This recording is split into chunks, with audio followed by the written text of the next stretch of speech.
Good morning, good afternoon, or good evening, everyone. My name is Philippe Massancier, and I'm a board member of the Thomas More Institute. And it is my pleasure to welcome you today to this panel focused on the geopolitics of aircraft carriers in the Indo-Pacific. This is really one of the timeliest discussions possible. Today, the Indo-Pacific region accounts for over 65% of global GDP, and half of all global trade passes through the waters of these two oceans. For a time, the Indian Ocean region and the Pacific Ocean regions were treated as separate entities for the purpose of strategic policymaking. However, policymakers have come to recognize that the economic and strategic interests of countries in both regions are interconnected, and that they cannot be effectively secured without envisioning the Indian and Pacific as a single continuous area. This idea was first floated by the Japanese Prime Minister Shinzo Abe in 2007 when addressing the Indian Parliament. At the time, Abe advocated for strengthening the political and economic link among democracies situated in Indian and Pacific Oceans for securing sea lanes and promoting economic prosperity. Of course, the elephant in the room is China and its rise, and how this rise is reshaping the Indo-Pacific security order, as illustrated by the rapid growth of Chinese sea power.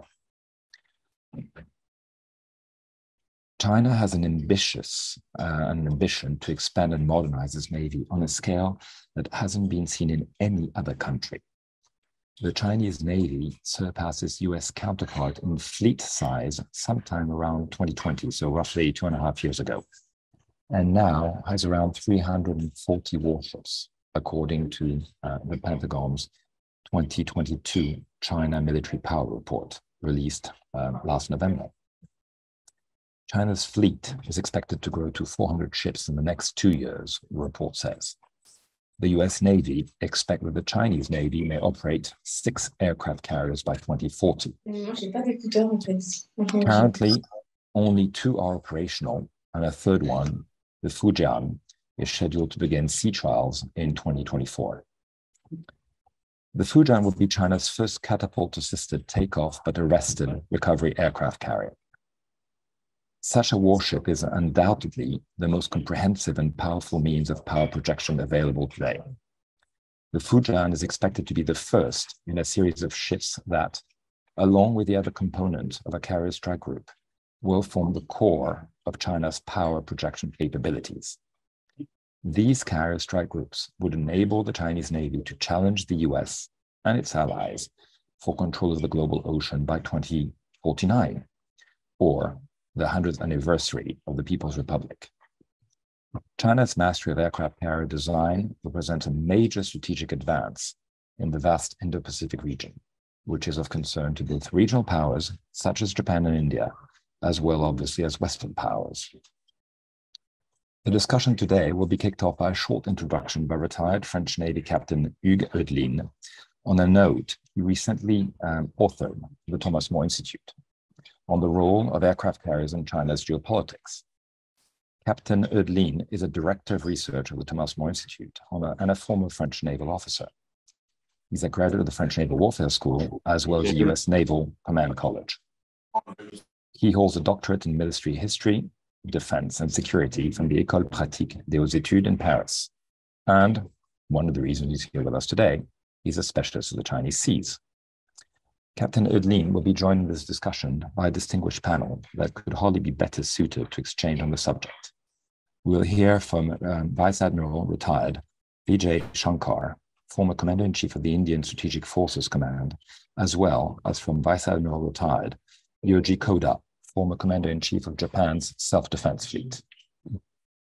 Vice Admiral Shankar is a graduate of the Indian National Defense Academy in Pune, of the Defense Services Staff College in Wellington, the Naval High Command course from Indian College of Naval Warfare, and the US Naval War College. He was Commander-in-Chief, Andaman and Nicobar Command, the first and the only tri-service theater command of the Indian Armed Forces. He also commanded, obviously of great relevance to us today, and served as commanding officer of the Indian Navy's aircraft carrier, INS Viraat. Vice Admiral Koda is a graduate of Japan's Defense Academy, the Japan Maritime Self-Defense Force Staff College, and the US Naval War College. Upon retiring in 2008, he made in-depth research on China's naval strategy and the Asia Center, Harvard University, and served most recently as an advisor to the National Security Secretariat of the Government of Japan until March 2014. I hope you'll agree with me. We have a pretty uniquely qualified panel with us today to shed some light on the issue at hand. On the housekeeping side, I will first ask you to keep your phones on mute while we first hear from our three speakers before turning to a Q&A session. If you want to ask a question, please use the hand icon to let us know you want to talk so we can turn to you. We will also ask you to briefly introduce yourself before asking your question so our panelists know who they have in front of them. Finally, I apologize in advance for having to leave you before the end of our panel, as I unfortunately have to catch a plane. So, without further ado, let me turn to Captain Eudeline for him to briefly walk us through the critical points of his note before hearing from Vice Admiral Shankar and Vice Admiral Koda in response to the point he raised. Captain, the floor is yours. Thank you very much, Philippe. Well, I'm just going first to get my presentation. Okay, is that good?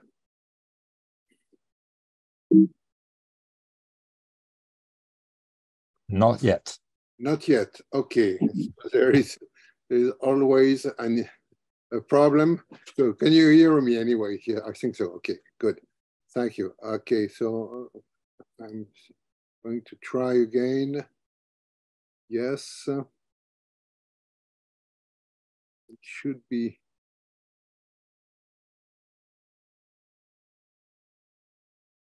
Hey.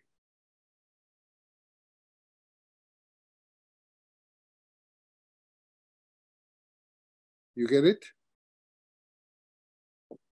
Okay, thank you very much.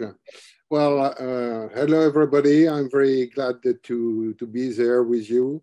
I must add to the presentation that has been made by Philippe that all of us, the three of us, are for our class of 1992 alumni of the US Naval War College. So that's why we know each other. I will not say pretty well, but yes, maybe. They are friends. I consider them as good friends. So now I'm going to talk about aircraft carriers of the People's Republic of China and to try to understand why this country that is that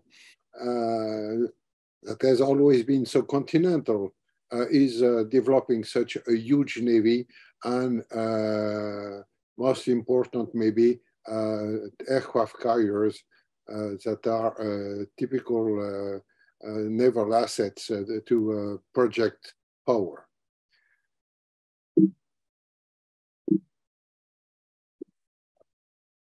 Okay, so what is an aircraft carrier first? Well, I would say that it is the most formidable asset for power projections. I'm not talking about nuclear weapons, and yet it's possible to have some nuclear weapons on board aircraft carriers, but the most important part of their power comes from their air wing, I mean, the planes that they are carrying.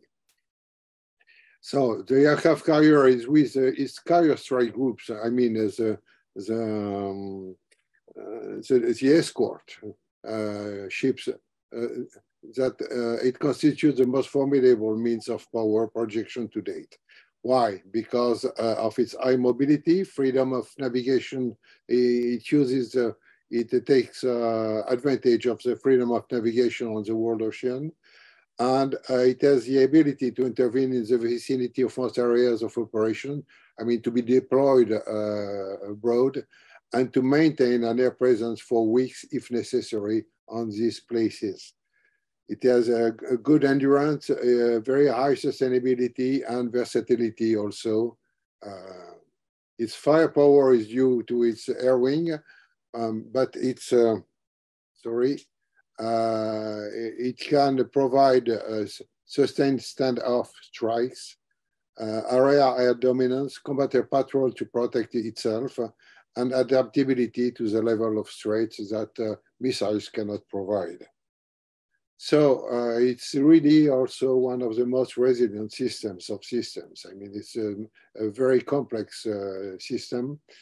And the Naval Task Force that is providing layers of protection to the aircraft carriers are made of 1 or 2 guided missile cruisers or destroyers, mainly for anti-air warfare, surface ASW anti-submarine warfare destroyers, 1 or 2 attack submarine, nuclear attack submarines, I mean, is better because of the speed of the group, the mobility that is needed.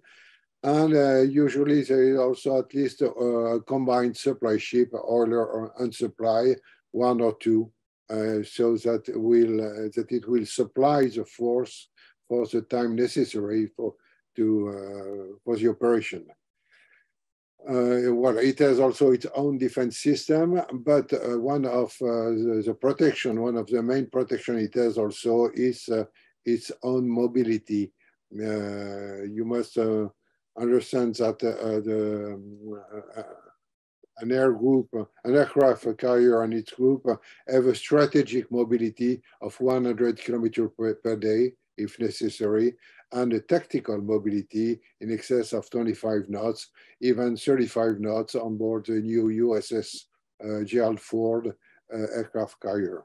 So it is quite difficult to target such a moving force. So there are different types of aircraft carriers.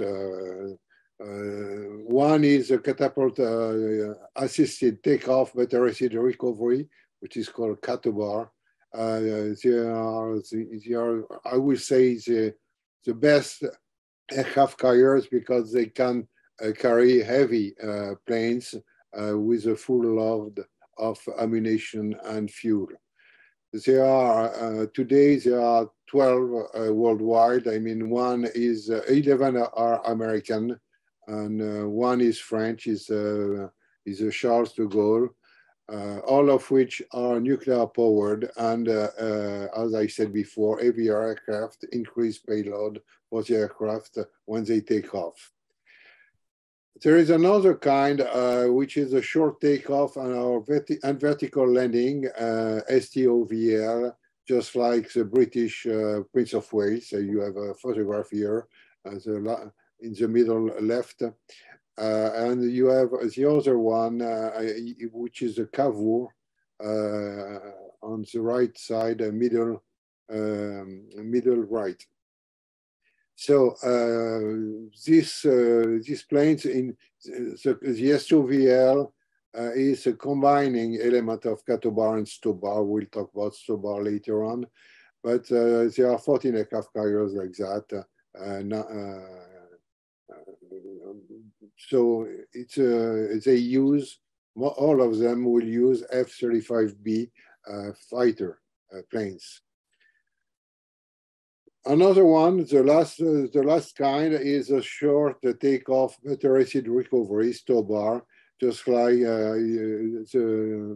some Indian ships, but maybe Vijay will tell us much more about that. And the Kuznetsov, the Russian Kuznetsov, and the Shandong and the Liaoning Chinese one, but we'll talk of them later on. So why does China need aircraft carriers? Well, first of all, it has a political objectives to realize the Chinese dream by 2049, just as Philip said before.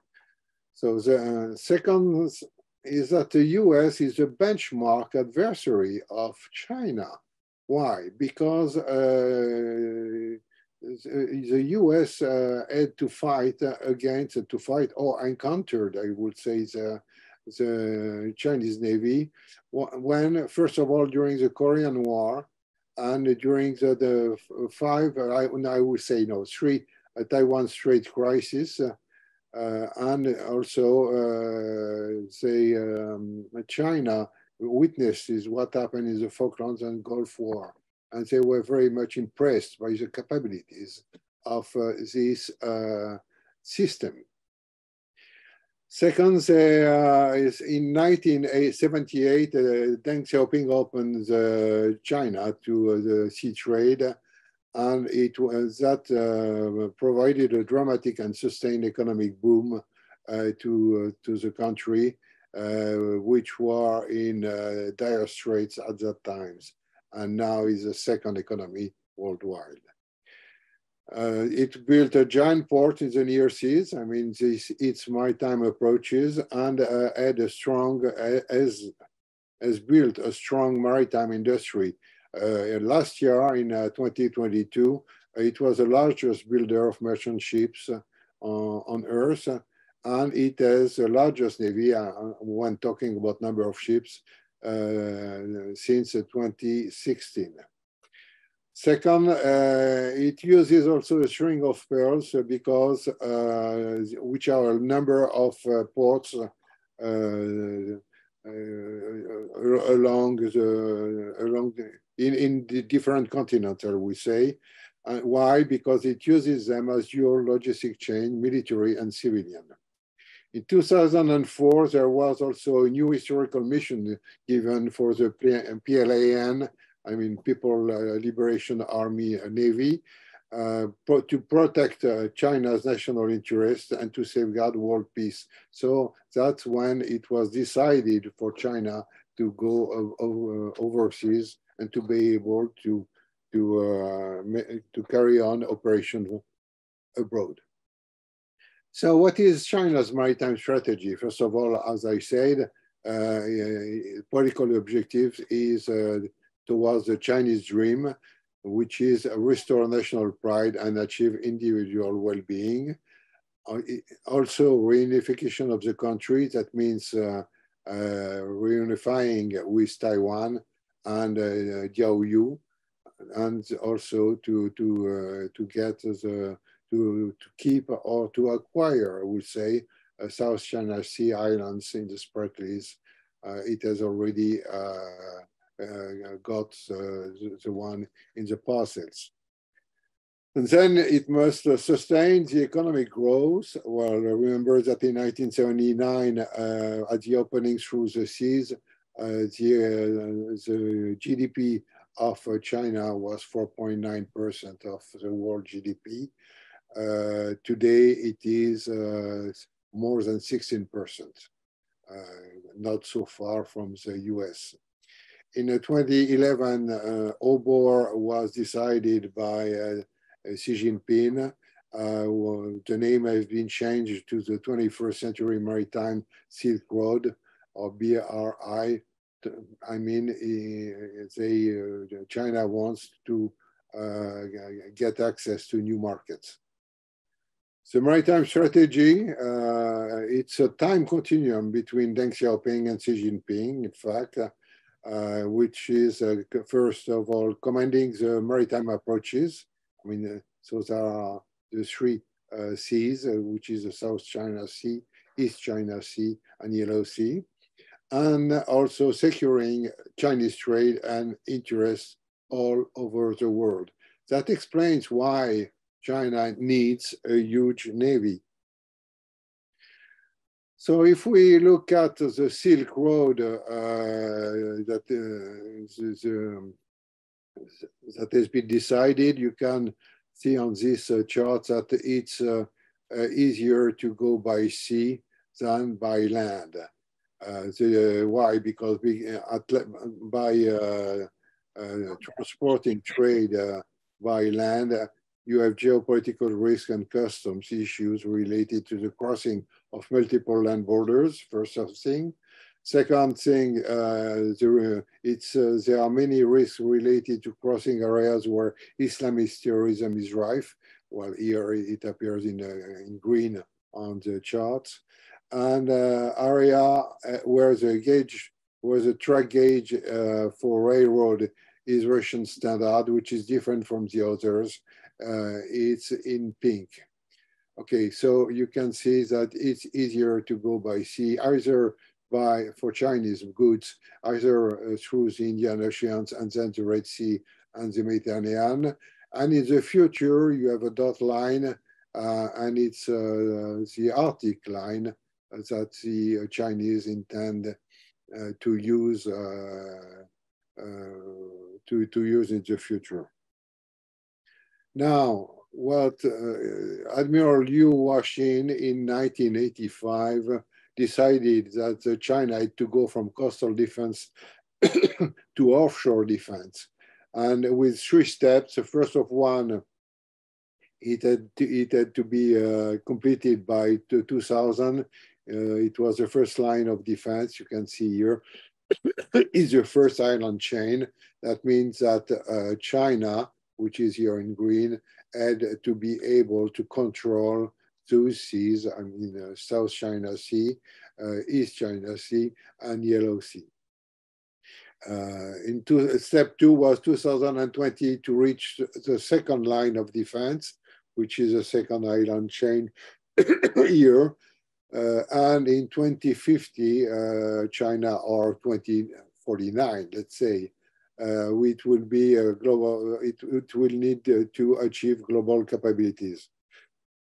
The objectives is the ability to seize a limited sea control in certain area for a certain period of time, effectively defend China's sea lanes, fight outside of China's claimed maritime area, and implement a credible nuclear deterrent. Now, if we look at only the closed seas, I mean the 3 seas, the maritime approaches, China needs to command them. We say just like Mahan considers that, because if it loses total control of these seas, its trade will be put at risk. And if trade is at risk, economy is at risk, and then social stability is at risk for China. So you can see that China has built a number of places here, forward naval bases in the Paracels and the Spratlys. Oh, sorry for that. It's a shallow water land reclamation, and there have been airstrips there, but we'll talk about that a little later. Well, for that, China has a PLA Navy, the Coast Guard, which is a huge Coast Guard, the biggest Coast Guard anywhere on Earth, and also a huge maritime militia with people who are half civilian, half military, but under the order of military command. Now, if we look at the number of the US Navy, you can see that the PLN has outnumbered the US Navy in 2016, and it is still growing much faster than the US Navy. Now, what are China's geostrategy concepts? First of all, as I said before, commanding maritime approaches. Second is securing logistic flows and Chinese interests in the world. And third, gaining full access to the Pacific, and with that to the world oceans, or oceans being linked by straits. Sorry, again. Now, about the aircraft carrier program. Well, aircraft carriers are a very impressive naval assets, but also very difficult to manage. And so what is a lower risk program that was possible for China? And it has been developed through time. First of all, technological development. So it's a long-term process. China is never in a hurry. I mean, remember, it's for 2049, if possible, 2035, I'm sorry. But that's a long-term for democratic countries. Now, technological development means long-term process, systematic, step-by-step approach to avoid technical dead ends. How was that made? First of all, by appropriation of the technology according to the geopolitical vagaries of the time. That means really retro-engineering. So you China needed to get to buy aircraft carriers and to make return engineering and to rebuild another one after improving the system. First of all, it was Western technology. I will show you with aircraft carrier HMAS Melbourne. Then it was Soviet era technology. And finally, indigenous development and innovation for a new, for a typical, real Chinese aircraft carrier. So, and there was at the same time a geostrategic program with a forward naval air station built on artificial islands. That's what I showed you a minute ago. And strategic basing abroad with a base, the first base abroad, first Chinese base abroad in Djibouti, with a pier that is able to be used by one aircraft carrier and a main supply ship, and also the string of pearls with mainly Ambantota, Gwadar, and Sitwe. Now, first of all, there was a US honeymoon starting in 1984 under President Reagan, and which was terminated in 1989 with the Tiananmen riots.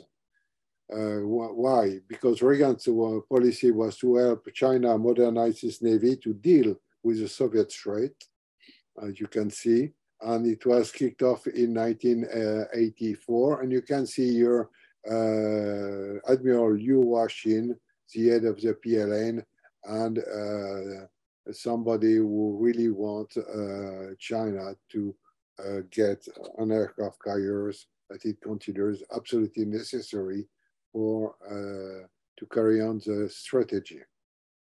So this is the first ship that has been bought by China. It was the Australian Melbourne that has been decommissioned by Australia in 1985. Well, you can see that it is an aircraft carrier with one catapult here. Second, after the end of the honeymoon with the US, China had to go towards USSR or the former USSR. All aircraft carrier, all Soviet aircraft carriers have been built in what is today Ukraine, by the way. So you can understand also why maybe Russia is interested into getting more to get more involved in Ukraine and to recover the shipyards. So the first ships were the Kiev and the Minsk that has been bought. You have photograph here and silhouette also. Problem with these ships that they are capable of everything. That means fit for nothing. So this is not a kind of aircraft carriers that China have decided. And they bought another one, the Liaoning, supposedly to make a casino, a floating casino in Macau. This ship never reached Macau, but was sent to Dalian shipyard, where it was copied, retro-engineered. Well, it took some time, but finally, the ship was able to sail on its own, and it is now the first Chinese aircraft carrier. You can see on this photograph the link with what I told you about the political strategy. It's a Chinese dream of a strong Navy Army dream. Here you can see again the Liaoning with a plane taking off. Here are the planes that the Liaoning is using. I mean, these are J-15. There are copies of the Su-33 Russian planes. So what is the air wing for this? So it's the Liaoning will have 24, and the second aircraft carrier was been copied from the Liaoning and improved. Will have much more because they will. So a number of helicopters, by the way, you can see that there are copies of French helicopters. The first one is a Super Frelon, and the other one is a Dauphin class in France. Now, at the same time, China has built an onshore testing platform, which has been built in Wuhan. And so during the construction time of the Liaoning, it was possible to train the crew and the deck teams. Here is the second ship that has been built with the improved design of Liaoning. It was commissioned in April 26th of 2017. You can see here the Shandong strike group in May 2022. And the third aircraft carrier will be now what a catobar. Well, it should be a catobar with catapults. Here you have you have a photograph. It has been launched in 2022. I am not sure that the catapults will be ready by that time. The US Navy had a lot of difficulties to carry on to complete, to perfect, I would say, the catapults, which on the USS Ford, the catapults being EMOLS catapult, electromagnetic catapults. Now, so what is the Fujian? It will be the most technologically advanced aircraft carrier, a huge deployment to 80,000 tons, to be compared with 100,000 US USS Ford, and to the something like 43,000 French Charles de Gaulle. So it will be the largest warship any nation, any Asian nation has ever built. Well, what else? It's a much greater combat capability than the ski jump equipped 50,000 ton Liaoning and Shandong. Okay, so at the same time, well, you are going to tell me, well, those are not aircraft carriers, but they are artificial islands and on which China built a forward naval air station. As a matter of fact, I have a big problem. It's addressing the Malacca dilemma. Malacca dilemma, which has been dubbed that by President Hu Jintao in 2009. It's that if somebody cuts the Malacca Strait, I mean, all the trade, the maritime trade towards China will be cut, and China will not be able to export its goods, and that will bring to civilian unrest, most probably.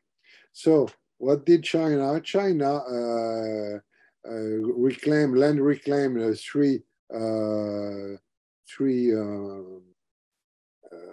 reefs, let's say, and it has been real land airstrips, I'm sorry, on it. You can see that they are not so far away, but they are almost in the middle of the South China Sea, and so planes from here can intervene directly towards the Malacca Straits and all the straits around without refueling. So that's something very important, and that's why I put that with the aircraft carrier program. Now you can see on the left part here of Fiery Cross, which is one of these reefs, that it is not an island because it is underwater. And you can see how it was in 2009. And you can see now, as of today, it has airstrip of more than 3,000 meters. So any combat plane can operate from here. So if I made a quick summary of what I said before, first, a number of former aircraft carriers have been bought in 85, 98, 2000. And finally, in 2012, Liaoning has been commissioned. 2016 and between 2016 and 2018, the three forward bases have been made at the center of the South China Sea. And you can see now the new ones coming. 2019, Shandong has been commissioned, and 2024, 25, maybe more, because I'm not sure that it will be so easy. Fujian should be commissioned. Here you have the places where are these vessels. The Liaoning is in Yuqi Naval Base here. Shandong is based in Hainan Island, I mean the southern part of China.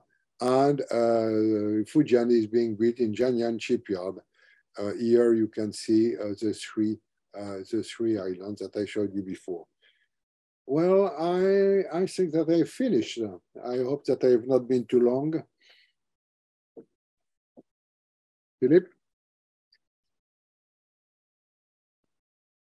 Okay, so maybe Philippe is gone. Sorry, he's gone. Okay, so Vijay, will you please follow on? Thank you, Hugues, with much pleasure. Thank you very much for inviting me to this Zoom conference here at the Thomas More Institute. And I keep reminding myself that Thomas More was actually, in the 16th century, considered a patron saint of all politicians. He's a good man to have around when you have carrier programs flying left and right of you. Having said that, may I also make a passing mention that Hugues invited Yoji and myself because we were his classmates, and also for an untold reasons that as classmates, we never agreed, which made conversation extremely interesting. But first, I think something has to be said about this Chinese dream.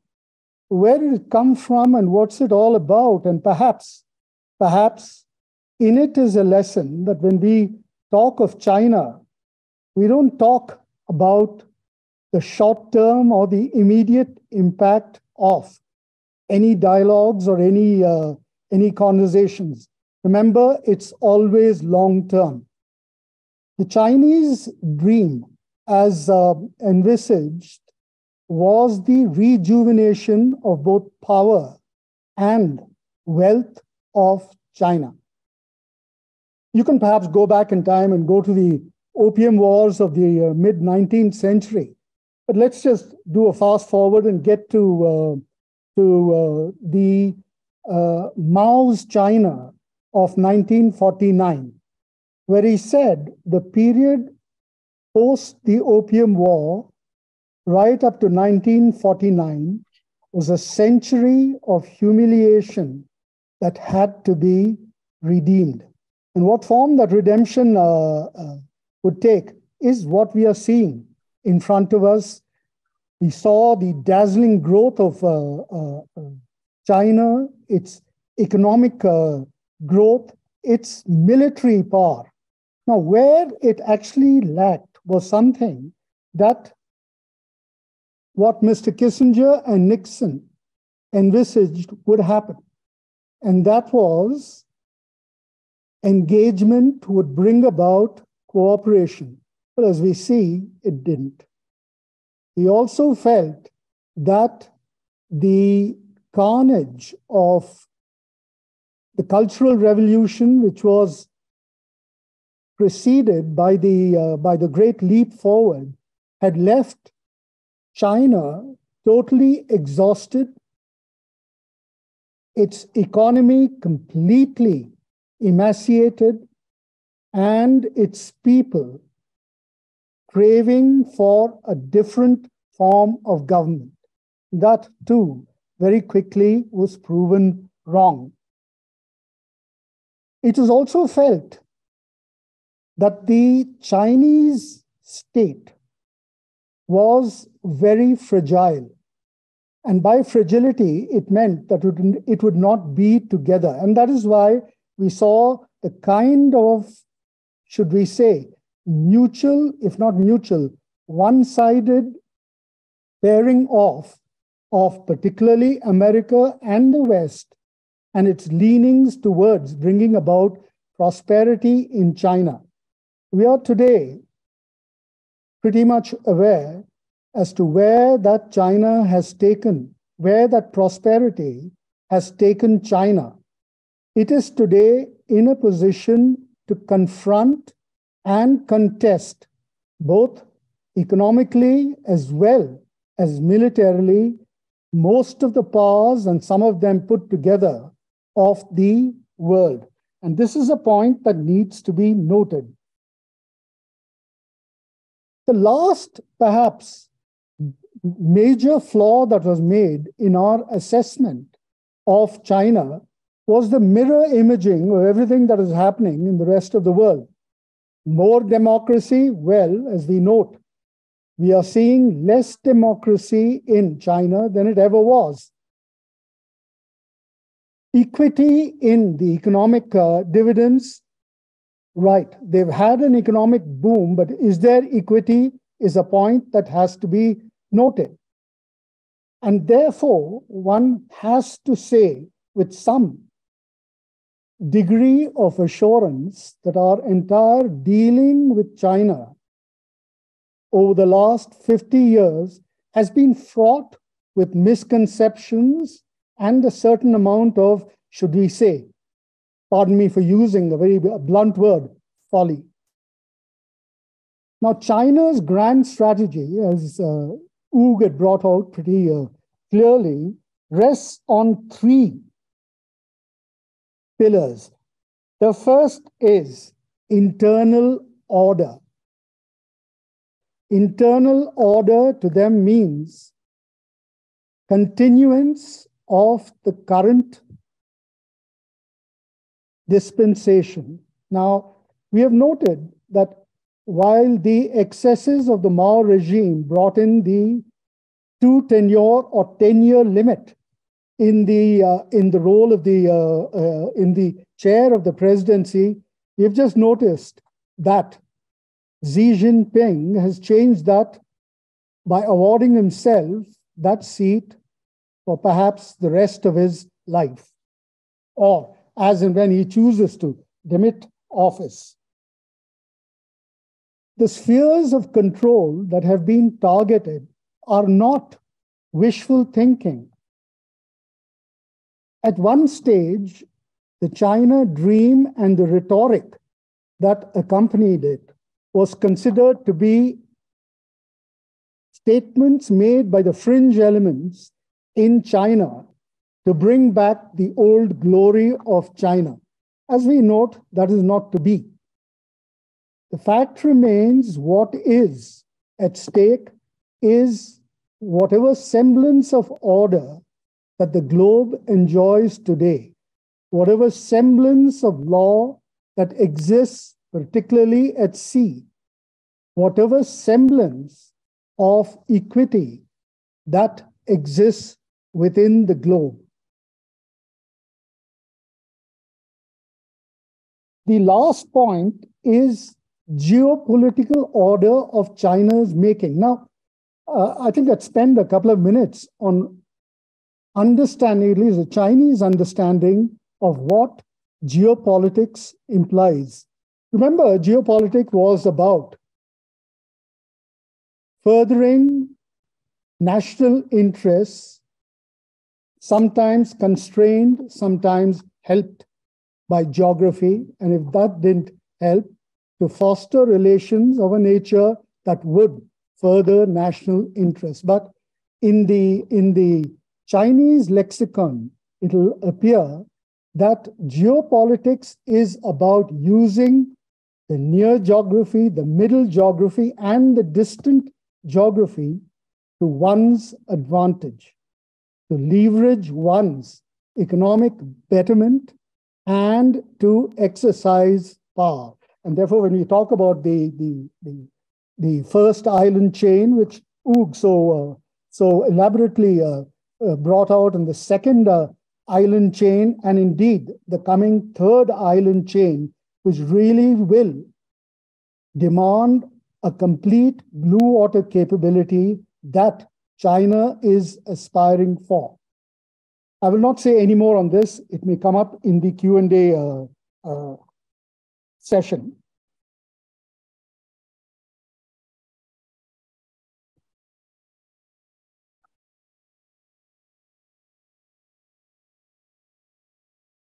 And therefore, it is important, while we study their carrier groups and their progress in the construction of their carriers, we must also note as to what is the challenge that China poses today. Remember, of the $15 to $16 trillion of global trade, almost $5 trillion runs through what China calls within the first island chain. Now, $5 trillion is almost a third of the global economy, and therefore the interests of any nation that is dependent on this trade, which definitely includes India, is now at stake. We have noted the coming up of islands, artificial islands being rebuilt as military bastions, which really rubbishes everything that international law says. You cannot weaponize, you cannot militarize these reefs like the Mischief Reef or the Subic Shoal or the Fiery Cross Reef. And yet, it has been done with impunity. Let's also not forget, there is something that the Chinese call the 9-dash line. The 9-dash line is some figment of their imagination, which covers the entire South China Sea. The vast area which is covered by the South China Sea comes under the geographic limits of the 9-dash line. It considers it territorial seas, and therefore it considers it an area for their exploitation, little forgetting that quite a lot of the areas transgress into the territorial seas and the economic zones as accepted of several of the littoral states that border the South China Sea. Now, in all this, if there's one understanding that China has made very clear to itself and to the world, is its understanding of power. Remember when Kissinger and Nixon opened up China, there were certain very rosy assumptions which I briefly touched on. That is, cooperation and engagement will result in the coming together of nations, that the fragility of the economy will be uplifted, and therefore a fragility of almost a sixth of humanity, who will then crave for the democratic freedoms and the democratic, should we say, lore of countries of the West, and in fact, other countries. So therefore, power is an essential part of the matrix that China has built up. And this power, particularly in the maritime domain, rests around the ability to mobilize aircraft carriers and their groups. Now, why an aircraft carrier is, I think Hugues had brought out substantially, but its three attributes must always be kept in mind. First, its mobility. Second, the firepower that it can bring to bear. Third, the flexibility to cover the entire spectrum of combat, including the benign area where the aircraft carrier can provide succor to any sort of disaster. This has been our experience, and this experience has been put across reasonably well by most nations who operate aircraft carriers. Now, contemporary naval thought has classified ships and their programs into four major slots. First is the control forces, which encompass the carrier and its group. Second is denial forces, as represented by submarines, including SSN, that is nuclear-powered submarines. The third is wide area surveillance capability. And lastly is escorts that have to be provided in order to reroute shipping, in order to change the lines of communication or reroute them. And this is the link. Control and security of domain are the intractable chain that links the various ships, carriers, submarines, and surveillance elements that operate within a domain. Remember, the makeup of any fleet. A fleet has to be built around two aspects, two essential aspects, and that is the material demands, and secondly, the technological enablers that have to be incorporated. Now, it's all very well to say that I now have a A2AD scheme. We all know what that is, anti-access and area denial schemes. The fact is, if it is dependent on a weak surveillance setup, then no amount of tom-tomming on your A2AD capability will ever fructify into an operational or a strategic tool.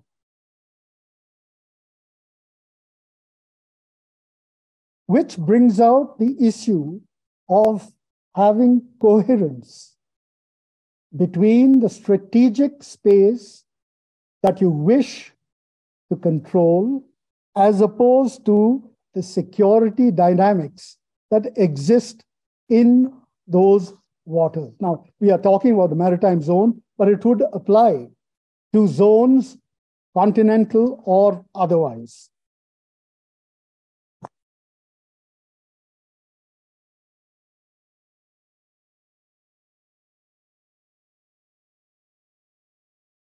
How are we proposing to handle this? Now,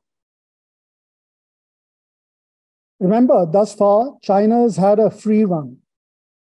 Thus far, a lot of countries that couldn't see through the fog or the opacity that had been built around the Chinese military force development as well as its economic development are thinning away. Alliances are forming.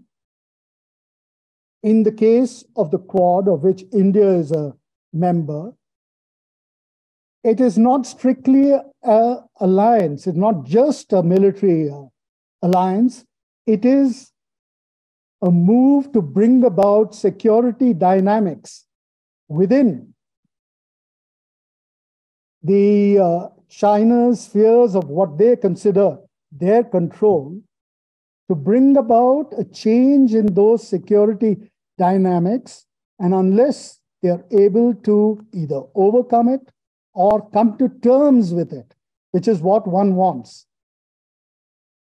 they can never succeed in achieving that wonderful dream of 2049, where they'll not only have power, but also the wealth to become the single largest hegemon that the globe would ever have seen.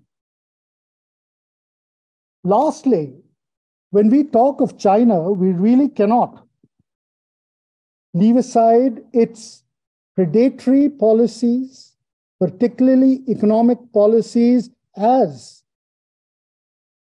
articulated in their entire policy to establish the Belt and Road Initiative. Remember, the Belt and Road Initiative notionally is recreating the Marco Polo land route along with the Silk Route of trade in the seas. We have noted with some focus as to how some of these elements are working out. If at all anybody thought that the Belt and Road Initiative was to create job opportunities in the various countries that it transited through, I'm afraid everybody is having another think coming. Remember that the port in Kenya, north of Dar es Salaam, called Bulawayo, has a wonderful port in the making, a wonderful rail line that practically stretches across the girth of Africa, and yet very little is happening in Bulawayo. We also note that in Hambantota, where we keep saying that China has a base, well, they have that port leased for almost 50 plus years because Sri Lanka was put into a debt trap and was unable to repay back.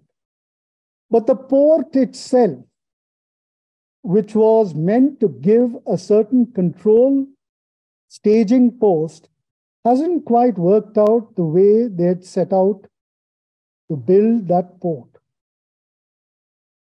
Also, the fact of what is happening at Gwadar. Remember, till about 5 to 10 years ago, the maximum cargo that Gwadar handled was 750 tons of palm dates. They would come in dhows, offload at Gwadar, and nothing else. Gwadar was supposed to be on development, the staging post for their vital juggler, China's vital oil juggler, energy juggler, that was to be piped all the way to Xinjiang, Kashgar actually, and thereafter to the rest of China. We all know in what state Pakistan today is, with foreign reserves less than $2 billion, with a polity that is in shambles, with no money, no polity, no leadership. That is what the various projects that China has set into motion has caused in the countries that it has entered. And this would have to be noted with some clarity. The last point, I just hop back to history since I see my time is running out. Surprisingly, in the mid and late 60s, the erstwhile Soviet Union became aware of the goings-on in China. They became aware of the fact that they were being used, and indeed they were used. They became aware of the fact that their border outposts along the Ussuri River was being challenged, and there was a minor war, less talked about, that continued for the better part of a year. And yet, in 1969, we find the West opens the doors to China. I think this is a lesson that we'll have to carry home, that when dealing with China, there is no 100% surety of what you're doing is going to have an impact unless you decide to compete and confront them. With that, let me hand over the stage or the mic to Yoji, if he's around. Yoji, the floor is yours. Yes, Vijay, I'm around. I'm alive. Okay, Yoji, hello. And okay, so the floor is yours. Okay, thank you. And first of all, let me make my apology for every participant. And I don't know, but by some unknown reason, the camera of my PC was not working. So I quickly tried to a kind of the damage control to switch the computer to my wife's computer. So it took a little while, but anyway, I'm here. Thank you. So, and here, let me use my slide. I think. Yeah, great. So my slide, is my slide online? Yes, it is. Okay. So first, and of course today, the two of my brilliant, the classmate of the U.S. Naval War College, the Hugues and the Vijay spoke a lot about geopolitics. And of course, we have not yet made any pre-arrangement, but I'd like to focus more on the technical feature of the aircraft carrier itself. So this is a kind of the appropriate division of labor. And also one more thing, just personal, the Francois, you're here. It's very nice to see you since we last met almost 2 or 3 decades ago. But anyway, it's very nice to see my friend. Okay, let me start. The title, given title was, of course, everybody knows, so I do not repeat. But I'd like to focus simply on the aircraft carrier. Now, aircraft carrier itself, many, the specialists just say aircraft carrier. It's a kind of the old-fashioned, the naval asset. That does not work, perhaps. But what is important for the carrier is not the carrier itself. That's the naval air power. Just Vijay mentioned, that naval air power on board carrier play a lot of, the missions or the roles for the national objective or the regional stability. So in this point of view, aircraft carrier is just the platform for naval air power. And depending on the country, for the US Navy, about the 80 aircraft, and the French Navy about 40, 50, Chinese about the same size, and Indian, I think about the same size, I think. So about 40, 50 air wings. And, of course, if we speak all kinds of the naval warfare, there are so many to discuss, but I'd like to focus more on the high-end war that could be coming in next decades or 2 or 3 decades. The first is, the first mission for carrier is sea control. And as a Japanese, I'd like to speak some example of the World War II in the Pacific. So for the sea control purpose, carrier will be used as the assets to annihilate the enemy fleet. For example, the Battle of Philippine Sea, that's the largest carrier battle between the US Navy and the Imperial Japanese Navy. Or Battle of Santa Cruz, that's the key carrier battle, at the Guadalcanal campaign, and Battle of Coral Sea, and Battle of Midway. So, all of those battles were fought to gain the sea control. And in some battles, Japan won, and some US won.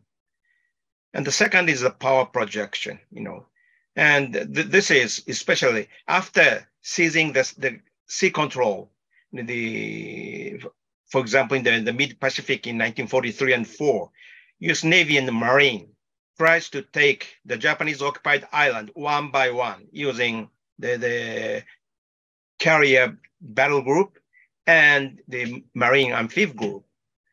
And ultimate objective or final objective is to land Marines to take the islands or enemy-controlled land. So the typical example was the Battle of Okinawa or Battle of Iwo Jima or Imperial Japanese operations against Ceylon, So these are the power projection capability but in most of the naval warfare or combat, it's not easy to draw a clear demarcation between the sea control and power projection. So in most of the case, two combined. And typical example is the Battle of Midway, especially for Japan. Battle of Midway is the combat. First to gain the sea control and to take the Midway Atoll, but Japan failed, of course. Or the Battle of Philippine Sea, the U.S. Navy first wanted to establish the sea control around Mariana Islands, and U.S. Navy was successful to annihilate the Japanese carrier force. Then, yes, Marines and armies started landing and take the Mariana Islands. The same is true to the Coral Sea. And now, the operational characteristics of carrier. What's that? What does this mean? Carrier has overwhelming strike capabilities, but also carrier is an asset, should be well protected.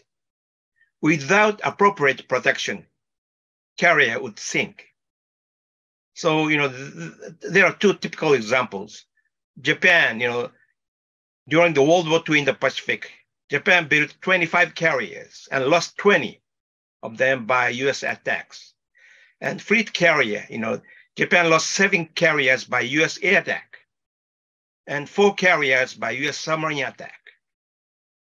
And the light carrier, Japan lost 5 carriers, CVLs, by US air attack. And escort carriers, Japan lost 4 carriers by submarine attack.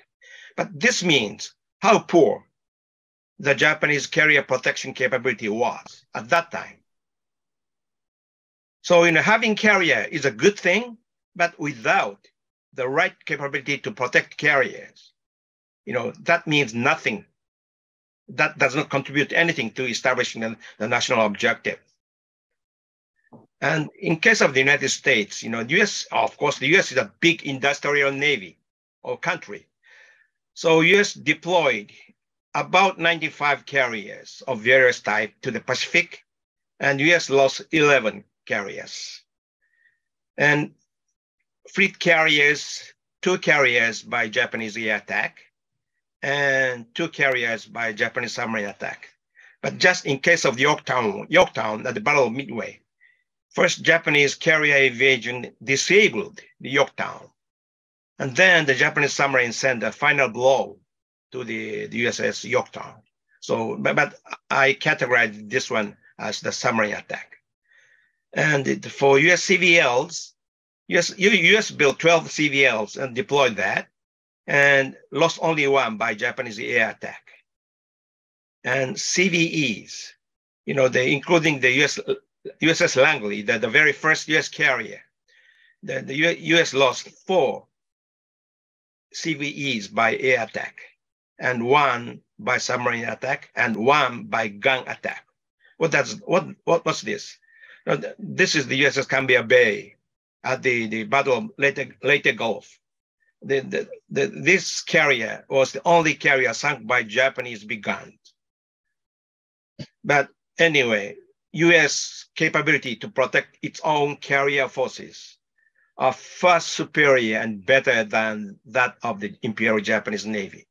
So when we discuss carrier or carrier deployment in a real combat environment, we need to think about this capability seriously. And key question is, would China or PLA Navy be capable to protect their own carriers? Or do they have enough experience, operational experience, to protect the carriers? Those are the kind of questions we always have to think about. And thanks to the geography, Japan is pretty close to China. So we often observe the Chinese recent carrier operations. The above one is the Liaonan deployment in the Northwestern Pacific last autumn.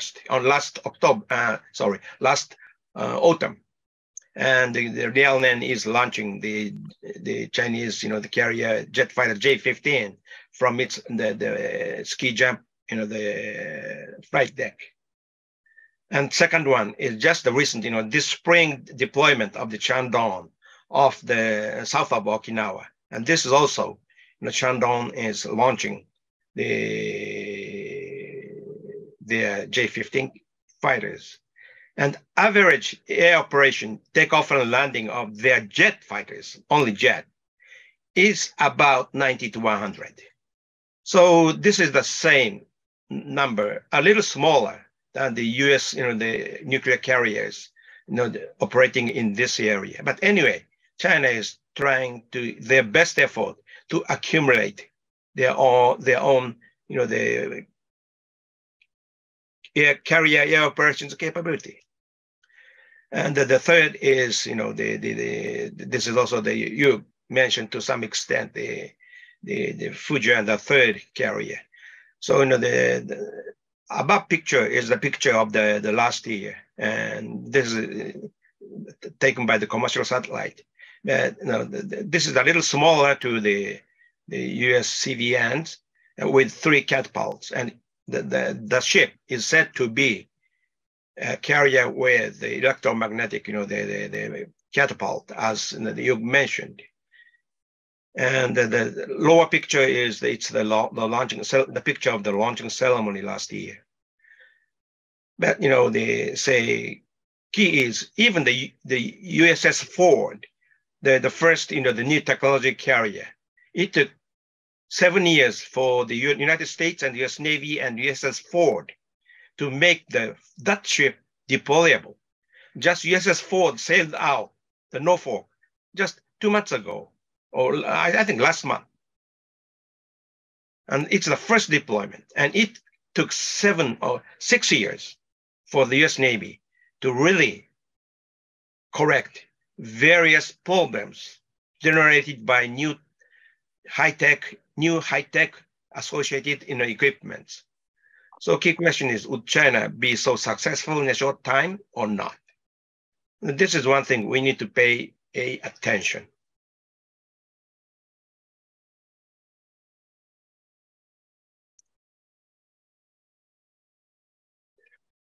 And then the kind of the key discussion point is that there's some factors to consider. Now, so it's okay for PLN to have a carrier or carriers, but what is the operational concept? What is the objective for them to operate carrier? Sea control over whom? Japan? United States? Or power projection to whom? Over the Japan or United States? It's not easy for them. Okay, that's our the observation.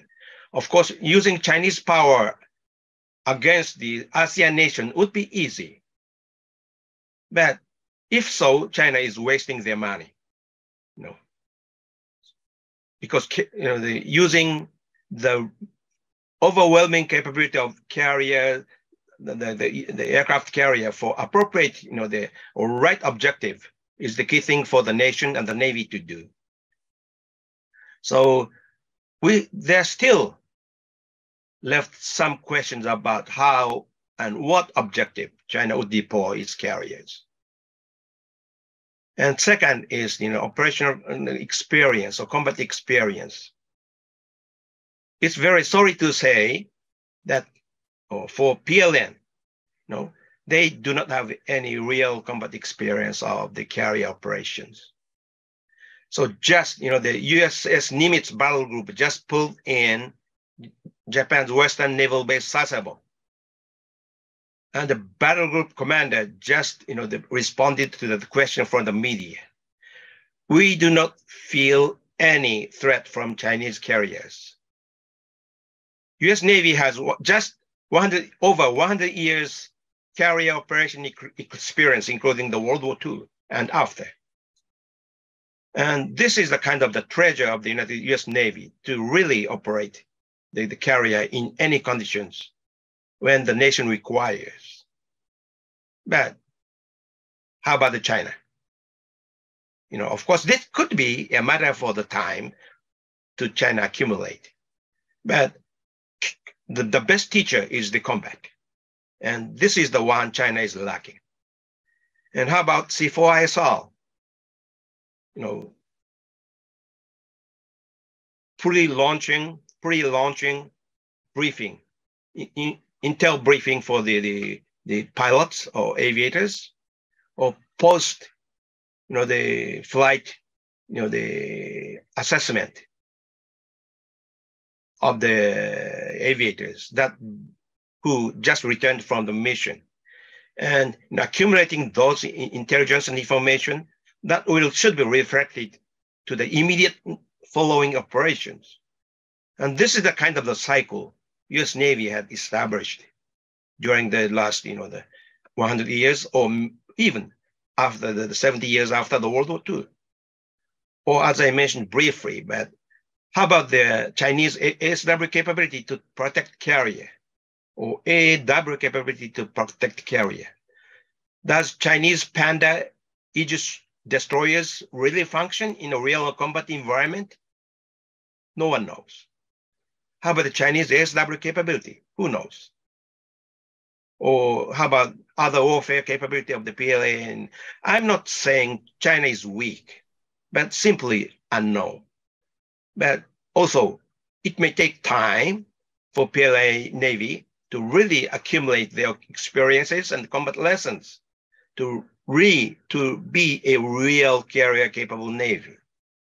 And then geography, I'll explain this one later.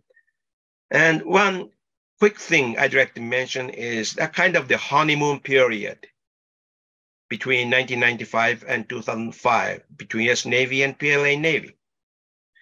At that time, I think the United States, average American thought China or Chinese would be a good nation and good people.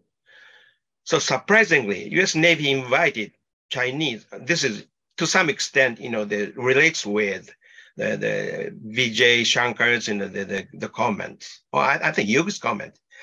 The US Navy hosted a in-depth, the conference with Chinese Navy over carrier operations. Japan was strongly opposed. Now, during that period, I was the captain in charge of Navy policy strategy. And also, later years, I was in charge of the Admiral, in charge of the Navy policy and the strategy. We strongly opposed this, the kind of the honeymoon type relationship with the US Navy and Chinese Navy. But unfortunately, that didn't work. And PLA Navy learned a lot from the US Navy's carrier operations. Several times, US Navy invited Chinese team over their own carriers at San Diego and showed them everything.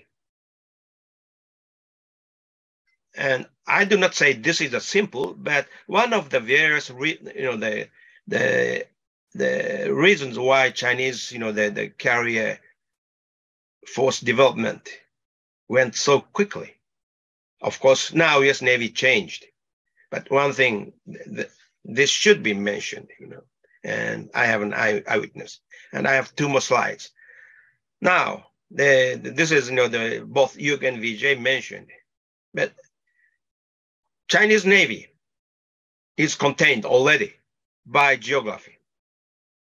What they call first island chain, over Japan to Taiwan, there are choke points. Who control Japan? And Taiwan and Philippines, Bashi Straits. And there are several other choke points, but especially for Chinese naval forces stationed in East China Sea and South China Sea, they have to pass through one of those choke points, and especially Sunda Strait and Malacca Strait. Depth is too shallow. The deeper draft is deeper than, if the ship draft is deeper than 24 meters, or submarines cannot pass.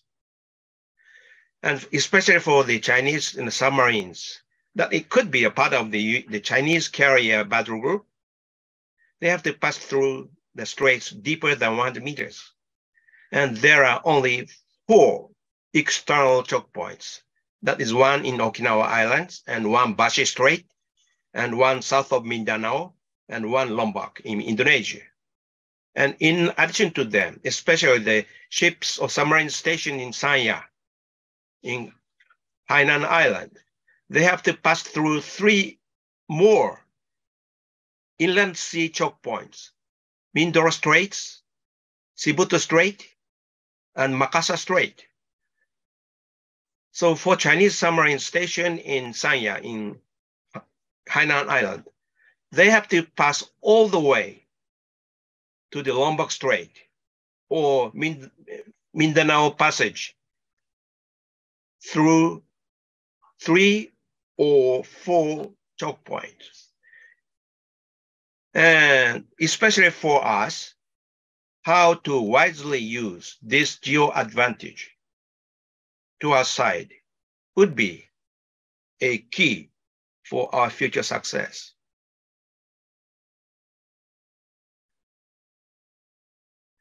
And I think Vijay mentioned, I'm not specifically mentioning the Quad, but if the 3 nations strategically agree, so there could be a kind of the geographically separated, the division of labor or task. Japan would be responsible for Northwestern Pacific. Australia will be responsible for south of the Indonesian archipelago, and India will be responsible for the Indian Oceans. The reason why I draw this map is especially the real interoperability in the combat scenario, the situations. India, Japan, Australia. We are not a real military allied countries, so there could be no ideal interoperability. So it's better for Indian Navy operate separately, but for the common objectives, to suppress Chinese expansion or to block Chinese sea lines of communications. So, but my key point is, China may have 4 to 6 carrier battle groups, but if especially the Japan, US, Australia, and India work together in a very loose binding manner, still Chinese carrier force, that's 4 to 6 Chinese carrier battle groups, does not function well. This could be one of the ideas for us to jointly pursue. And my last comment is especially for Vijay, okay? China is to deploy, or already field the DF-26 4,000 kilometers range against the anti-ship ballistic missile against carriers or big ships. Indian Navy is to operate 2 or more carriers. Japan JMSDF is operating 4 large helicopter carriers, and Aussie too. So they will be a target. So one of the measures we have to take, or immediate measures we have to take, is to establish a kind of the posture against Chinese anti-ship ballistic missile attack.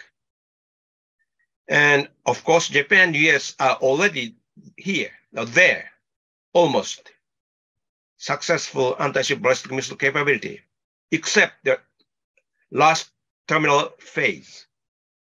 So this could be an area for Japan, India, and perhaps Australia work closely with.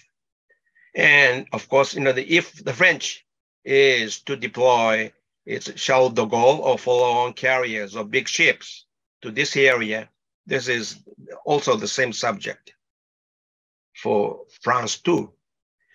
And this concludes my presentation. And there are 3 good Navy flags. This is how we should cooperate. Thank you very much.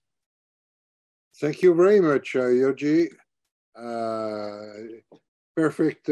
I'm sorry we are a little late, but we can still keep 10 minutes for questions.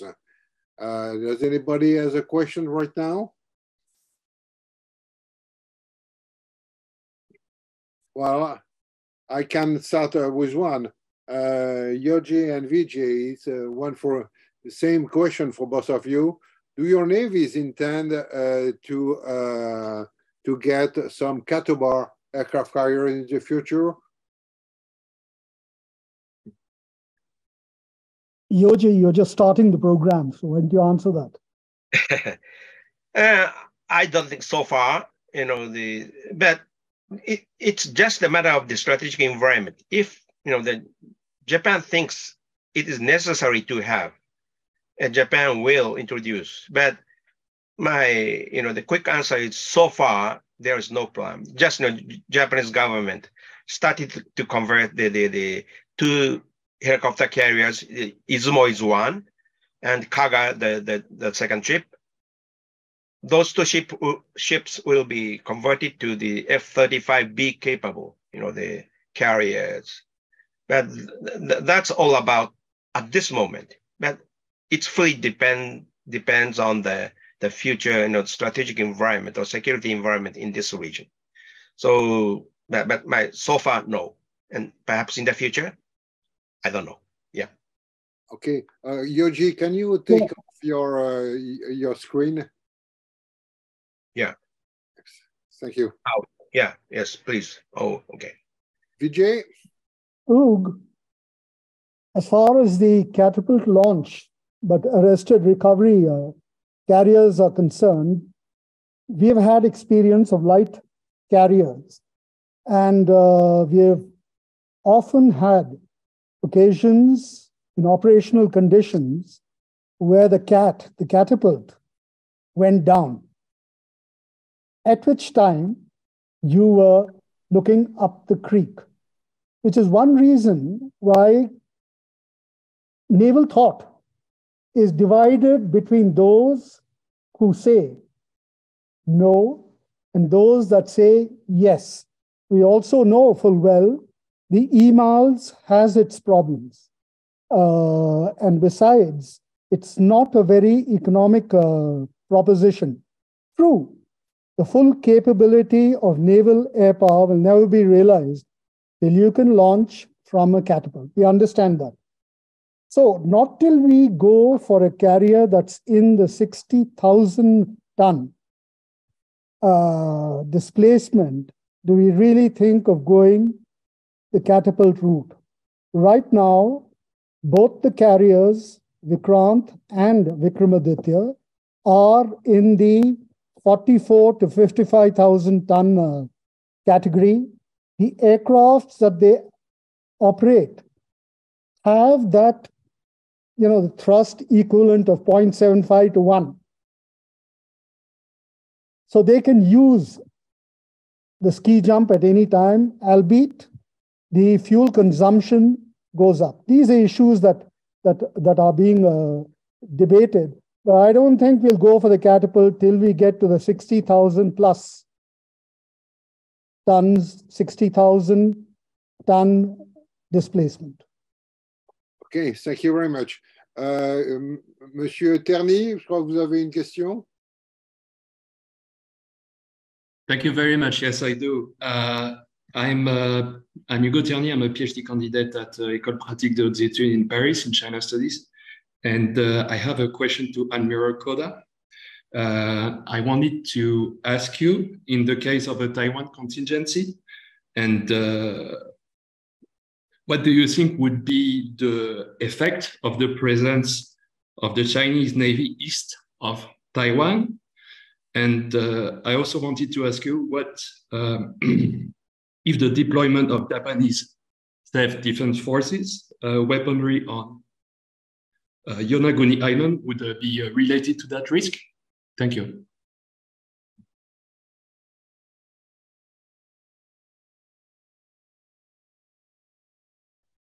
Okay, do I answer now? Yes, please. Okay. The first, say, for sure, there are many scenarios over Taiwan. But key thing is, the United States of America does not fight their war against China for Taiwan. United States would fight their war against China for themselves. And that's simply Taiwan is there. So US would wage or plan the war that US will be able to win. So, the Taiwan scenario, what's the Japan's key role? I think you remember the 1990 Saddam Hussein's invasion in Kuwait. Please remember the amount of the US forces. The US surged at that time. Of course, they are one of the perhaps 5-7 scenarios, but worst and most fierce scenario would be US would deploy or surge 5-6 carrier battle groups, 1,200 fighters, 1,500 to 1,700 area refueling tankers and transport. To where? Japan. So Japan's role in Taiwan scenario is not the real combat contribution. Enable the surged US forces in this area. And there is no Saudi Arabia here. So, the real key factor for the US victory over China would be how well the Japan will be able to provide the best support that give the best operational flexibility for the US forces deployed there. That's a surged, huge US forces. So, of course, in those operations, Japan will be tasked to provide some escort for the US, the logistic groups, or of course the air defense to the Taiwan will be Japan's responsibility. But the Japanese fighter would not go into the air territory of the Taiwan. But we stay until the westernmost point of the Yonaguni Island. So if Japan is responsible for our own territories, airspace, and to provide the full strategic support to the US military, and together with the maritime and air surveillance capability, Japan is pretty good at. That's it. So I don't buy anything. Japanese military will be actively involved in the US operations in Taiwan. Just partially. That's a sideshow of the US forces. I'm repeating, but to provide the escort for the US logistic support force or US forces arriving from Hawaii or mainland to Japan. But that's the Japan's largest and most important, the task in the real Taiwan contingency. And if that is capable, China would think about that. And if Japan is not capable, or Japanese people do not support this idea, China will be very happy to go for the adventurism because US will not be fully enabled. That will give some room for Xi Jinping to think about the wild attempt. I hope that answers your question. Thank you. Okay. It does. Thank you very much. Thank you very much. A question from Lars Vedin. Please, Lars. Thank you. Thank you so very much for 3 very interesting contributions. Lars Vedin, I'm retired captain of the Swedish Navy, so rather far away from this area, but anyway of large interest to us. Could someone of you 3 dwell more about the so-called Malacan dilemma and how China sees these what's called narrow areas, choke points. I mean, it seems for an amateur in these issues, an important strategy also in the Taiwan scenario to block China in the Malacan Strait and in the other choke points. What does China think about how will they solve the Malacan dilemma? Since it seems to be an important deterrent for them regarding Taiwan and other adventures. Thank you so much. Yeah, may I take that, Hugues? Yes, please. Well, Lars, that's a very, very incisive question. Where have you vanished? Is he still there with us, Lars? Oh, there you are. Yes. There you are. I'm sorry. Sorry, you were on the western side. Yes, Lars. Now, the Malacca dilemma is about continuous and full energy supply, basically. And then certain raw materials coming from the African continent. And you're absolutely right. You can stop, you can block the movement of these vessels right in the western portions of the Indian Ocean. And you can do it without anyone intervening. That capability, in fact, even today exists. So as far as the energy flow through the Malacca Straits into the inlets at China can be pretty effectively stopped. That can be done with today's force levels. But the problem with China is not that. We are unable to see that they're able to look far ahead. Now, they have a very interesting concept, an idea. They say the best victories are won if you vanquish the adversary using a borrowed sword. That is, you do not allow alliances to form. You do not allow security dynamics to be influenced by a common goal. Until such time, I'm not too sure that the Chinese will venture to bring about a situation where their energy lines are likely to be threatened. I hope that answers me. Okay, thank you very much. Our last question maybe from Michael Kovrig.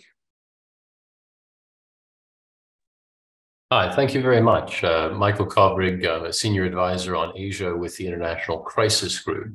And my question is regarding there's been a fair bit of discussion lately about the Pacific Islands.